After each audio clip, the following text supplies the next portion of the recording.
चुड़ैल का खजाना। एक बहुत ही सुंदर गांव था।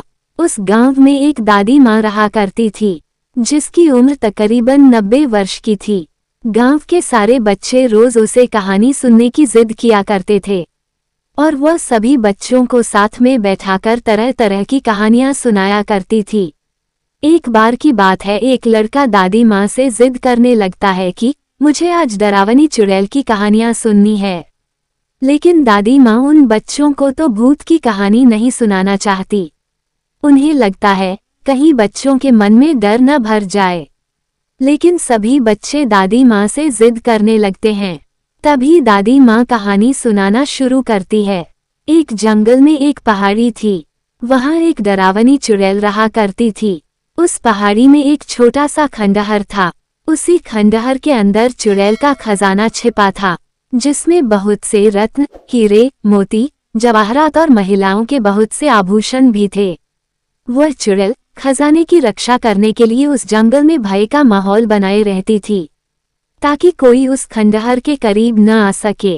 लेकिन एक दिन एक लकड़हारा लकड़ी काटने के लिए उस जंगल में प्रवेश कर गया और जलाऊ लकड़ी की तलाश में जंगल के मध्य भाग तक पहुंच गया, जहां उस चुड़ैल का खंडहर बना था। खंडहर के आसपास बहुत सी सूखी लकड़ियां पड़ी हुई थी। उसने सोचा कि इससे उत्तम जलाऊ लकड़ी तो कोई हो ही नहीं सकती, जो पूरी तरह सूखी हुई थी। वो लकड़हारा खंडहर की सीढ़ियों से लकड़ियां इकट्ठा करता हुआ आगे बढ़ता गया।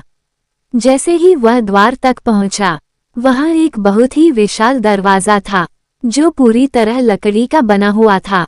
लकड़हारे ने आज से पहले इतनी खूबसूरत कारीगरी कभी नहीं देखी थी। जैसे ही उसने उस दरवाजे को स्पर्श किया है, उसे अजीब सा एहसास हुआ। उसे ऐसा लगा मानो कोई उसे अंदर बुला रहा हो। मदहोशी की हालत में लकड़हारा अंदर प्रवेश कर गया। खंडहर के अंदर जाते ही उसकी आंखें चकाचौंध हो गई।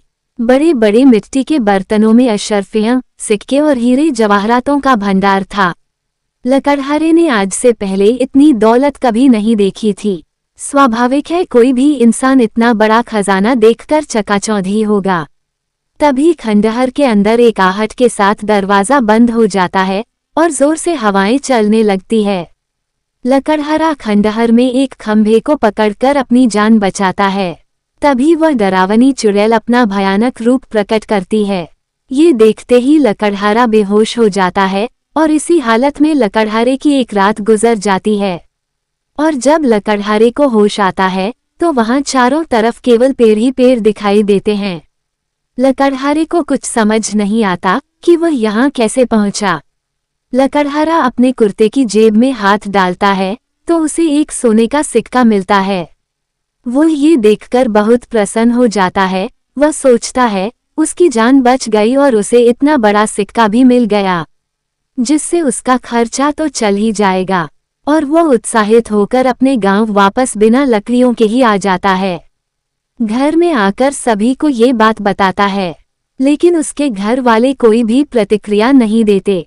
उसे लगता है मैं इतनी जोर जोर से सबको अपनी बातें बता रहा हूँ, लेकिन कोई मेरी बातें सुन क्यों नहीं पा रहा। तभी वह पास में ही पड़े पानी के बर्तन में मुंह धोने के लिए हाथ डालता है, लेकिन वह पानी की एक बूंद को भी स्पर्श नहीं कर सकता। उसे कुछ समझ नहीं आता कि वह अदृश्य हो गया है या उसकी मृत्यु हो चुकी है। और तभी दादी माँ सभी बच्चों को नींद से जगाती हैं। दरअसल कहानी सुनते सुनते सभी बच्चों को नींद आ चुकी थी, और जैसे ही सभी बच्चों की आंख खुलती है तो सभी बच्चों के हाथ में एक एक सोने के सिक्के होते हैं। और वह बच्चा जिसने दादी माँ से कहानी सुनने की जिद की थी, वह गायब हो चुका होता है। दादी माँ चारों तरफ उसकी तलाश करती है, लेकिन वो कहीं नहीं दिखाई देता। सभी बच्चे सोचते हैं आखिर वो गया कहाँ। वह बच्चा रहस्यमय लड़का बनकर रह जाता है।